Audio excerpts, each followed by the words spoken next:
जय माता दी। सभी लोगों को पता है कि पितृपक्ष चल रहा है। श्राद्ध का महीना चल रहा है। ये पूर्ण रूप से पितरों को समर्पित होता है। पितरलोक के दरवाजे खुलते हैं और पितृ पक्ष पर पितर धरती पर दमन करने आते हैं और अपने अपने घरों में सोचकर ही उनके परिवार वाले सम्मान करें। जिन घरों में पितरों का सम्मान होता है उनकी तृप्ति की जाती है और ढेर सारा आशीर्वाद देकर जाते हैं, जिससे उनके घर में सनातन की प्राप्ति होती है और एकता का माहौल होता है और ढेर सारी खुशियाँ देकर जाते हैं। पितरों के पास अद्भुत शक्तियाँ होती हैं। ये रंक को राजा बना देते हैं और राजा को रंक बना देते हैं। इनकी शक्ति अनंत होती है। ये स्वयं भगवान विष्णु वास करते हैं। भगवान विष्णु की आराधना करने से भी पितर बहुत जल्दी प्रसन्न होते हैं।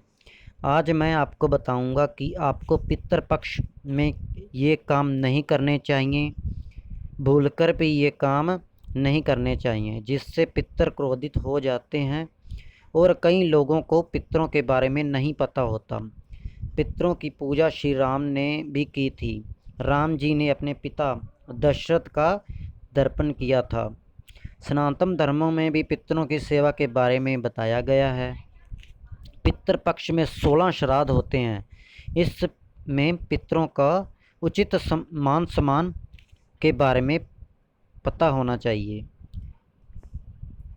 सबसे पहले हम ये बात जान लेते हैं कि हमें कौन कौन से काम पितृ पक्ष में नहीं करने चाहिए। अगर पितरों की कृपा पाना चाहते हैं तो भूलकर भी ये काम नहीं करने चाहिए। पहला काम है तामसिक भोजन। पितृ पक्ष में निषेध है। पितृ पक्ष पर तामसिक भोजन ना तो कि आपके घर में और ना बाहर से खाना चाहिए। इससे पितर क्रोधित हो जाते हैं। पितर जो हमारे होते हैं वह सात्विक होते हैं, पूर्ण रूप से सात्विक, जैसे मैंने बताया कि भगवान विष्णु की शक्ति इनमें समाहित होती है। सात्विक स्वस्थ भोजन ही उनको पसंद होता है। तामसिक भोजन बिल्कुल भी आप ना करें। दूसरा, नाखून ना काटें और बाल ना कटवाएं। पितृ पक्ष पर बाल नाखून ना काटें। अगर पितृ पक्ष को मानते हैं तो बाल नाखून ना काटें। पितृ पक्ष पर नशा बिल्कुल ना करें। पितृ पक्ष पर नशा करते हैं तो पितर बहुत क्रोधित हो जाते हैं। पितरों के साथ शनि की साढ़े साती शनि महाराज की साथ साथ चलती है और पितर भी क्रोधित हो जाते हैं। तो कई कई साल तक पितरों की साढ़े साती चलती है, बहुत लंबे समय तक चलती रहती है, जिससे आपके जीवन को बर्बाद कर देती है और उथल पुथल मच जाती है। पितर जब प्रसन्न होते हैं तो अपने घर पर कृपा करते हैं और क्रोधित नहीं होते हैं।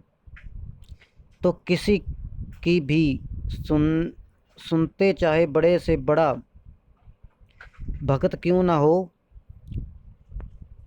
उनकी भी नहीं सुनते। अगला है पितर पक्ष में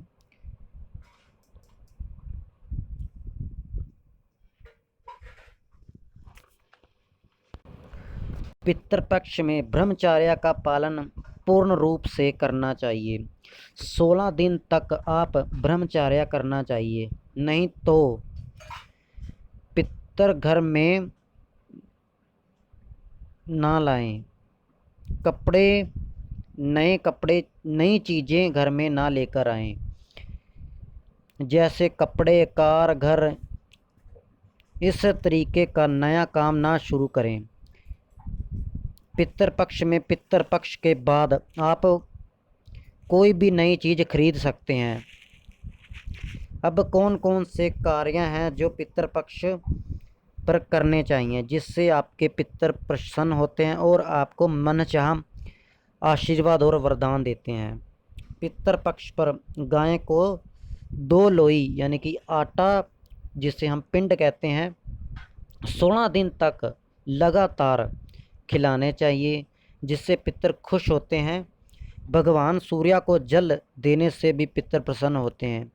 सूर्य की पहली किरण होती है आर्यमान माँ कहा जाता है। पितरों के देवता होते हैं, पितरों के सरदार होते हैं और उन्हीं को जल समर्पित होता है।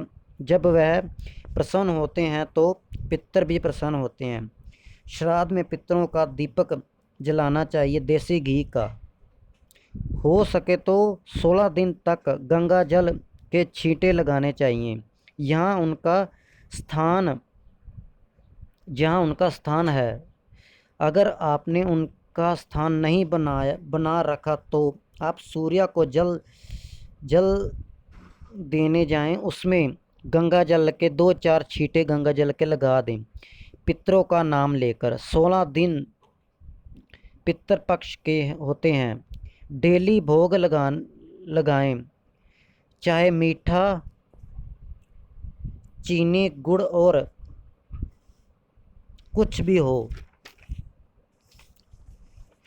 और दान करें। पितृपक्ष में दिया गया दान सीधा पितरों को समर्पित होता है।